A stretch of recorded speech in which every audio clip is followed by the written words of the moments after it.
Hi friends, నమస్తే అండి. నేను మీ Sirisha. Welcome to our channel wonderful women.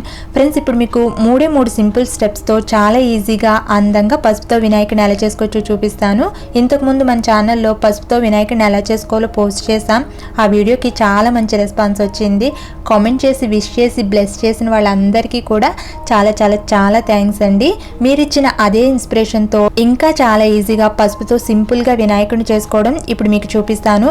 అలాగే పసుపు గణపతి సంబంధించి నాకు తెలిసినంతలో మీకున్న అన్ని డౌట్స్ ని ఈ వీడియోలో క్లియర్ చేయడానికి ట్రై చేస్తాను. ముందుగా పసుపు గణపతిని చేసుకోవడానికి ఒక ప్లేట్లోకి సుమారుగా 50 గ్రాముల వరకు పసుపుని తీసుకోండి. అయితే మనం పసుపును ఒక్కటే ముద్దగా చేసి వినాయకుడిని తయారు చేసినట్లయితే వినాయకుడు ఆరిన తర్వాత పగుళ్ళు వస్తాయండి. సో అలా రాకుండా ఉండాలి అంటే మీరు ఎంత క్వాంటిటీలో పసుపుని తీసుకున్నారో అంతే క్వాంటిటీలో మైదాని యాడ్ చేసుకోండి. మైదాలో కొంచెం జిగురు ఉంటుంది, అలాగే మనకి ఎలా కావాలంటే అలా మౌల్డ్ అవుతుంది. సో అందుకే మైదాని యాడ్ చేస్తున్నాం. అంతేగాని బియ్య పిండి కానీ శనగపిండి కానీ యాడ్ చేస్తే విడిపోతుందండి, సరిగ్గా రాదు. కావాలంటే మీరు గోధుమ పిండి యాడ్ చేసుకోవచ్చు.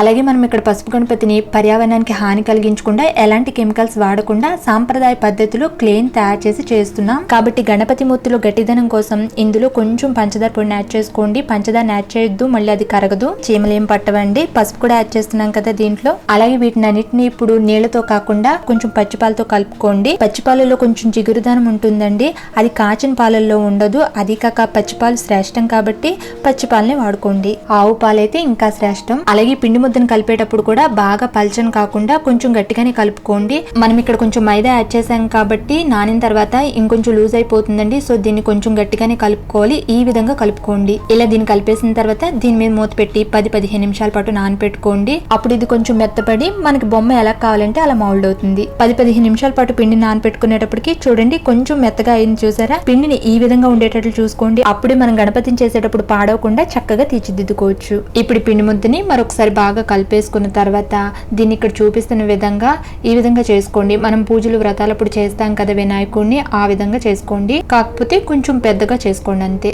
ఇలా దీన్ని తయారు చేసుకున్న తర్వాత ఇప్పుడు రెండు స్టెప్స్ తో వినాయకుడిని చేసుకోవచ్చు. ఫస్ట్ ఇలా ఒత్తుతూ తొండం ఆకారం వచ్చేటట్లు చేసుకోండి. ఇప్పుడు తొండమాకారం వచ్చేసింది చూసారా? ఇప్పుడు నెక్స్ట్ స్టెప్ 2 బటన్ వేలుతో పైన ఇలా ప్రెస్ చేస్తూ చెవులు చేసుకోండి. సో ఇంతేనండి, సింపుల్. ఇప్పుడు మనకు వినాయకుడి ఆకారం వచ్చేసింది చూసారా? కానీ ఇక్కడ మనకు అక్కడక్కడ పగుళ్ళు కనిపిస్తున్నాయి కదా, ఈ పగుళ్ళు ఏమీ లేకుండా వాటర్తో చేతిని తడుపుకుంటూ ఇదంతా సాఫ్ట్గా అయ్యేలాగా చేసేసుకోండి. ఇలా దీన్ని చేసేటప్పుడే మనం పగుళ్ళు లేకుండా దీన్ని మొత్తం నీట్గా చేసేసుకున్నాం అనుకోండి, ఇది ఆరిన తర్వాత మనకు అసలు ఇంక పగుళ్ళు రావు. చూసారు కదా, సింపుల్గా 2 స్టెప్స్తో వినాయకుడి ఆకారం వచ్చేసింది కదా. అయితే ఇంక ఇప్పుడు వినాయకుడిని డెకరేట్ చేసుకుంటే ఇంకా అందంగా ఉంటారు. డెకరేషన్ అనేది మాత్రం మీ ఇష్టం అండి. మీ టేస్ట్కి తగ్గట్టుగా మీకు నచ్చినట్టుగా చేసుకోవచ్చు. కానీ ఒక సింపుల్ డెకరేషన్ నేనైతే ఎలా చేస్తానో మీకు ఇప్పుడు చూపిస్తాను, మీకు ఒక ఐడియా కోసం మాత్రమే. ఫస్ట్ నేను ఇక్కడ ఐలైనర్ ఉపయోగించి ఇలా కళ్ళని డ్రా చేస్తున్నాను.